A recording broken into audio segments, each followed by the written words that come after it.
اچھا سر، ہم جسے سیکھ رہے ہیں، اختلاف رائے سر ایک بڑا فطرتی چیز ہے سر. کیا اپنے استاد سے، مرشد سے، رہبر سے رائے کا اختلاف ہو سکتا ہے سر؟ دیکھیے، رائے کا اختلاف ہونا ایک اور چیز ہے، لیکن جو ہم سیکھ رہے ہیں اس میں تشکیک یا سوال یہ پیدا ہونا اور بات ہے. ٹھیک ہے سر. اختلاف رائے گستاخی میں چلا جائے گا، لیکن یہ جو شک پیدا ہونا ہے یا سوال کا پیدا ہونا ہے، یہ آپ کے علم کو آگے بڑھاتا ہے. اس کے بغیر آگے نہیں بڑھتا علم. ٹھیک ہے سر.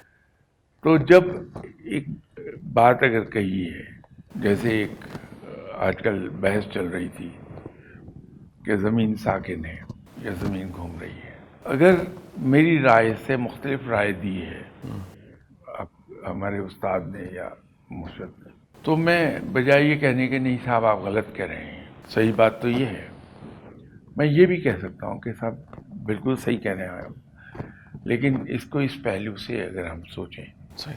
تو نتیجہ کچھ اور نکلتا ہے. اس پر آپ کی رائے کیا ہے؟ میں نے اپنا ویو پوائنٹ تو بیان کر دیا، ٹھیک ہے سر. لیکن بغیر ان کو ہرٹ کیے، بغیر ان کے سامنے آواز بلند کیے. تو آپ ضرور اس سے اختلاف کیجیے، ٹھیک ہے سر. لیکن وہ اختلاف اس طرح سے ہو صحیح. کہ سب یقیناً آپ درست کہہ رہے ہیں، ٹھیک ہے سر. لیکن اس کا ایک پہلو یہ بھی میرے ذہن میں آتا ہے، صحیح جی. تو آپ ذرا فرما دیجیے صحیح ہے یا غلط.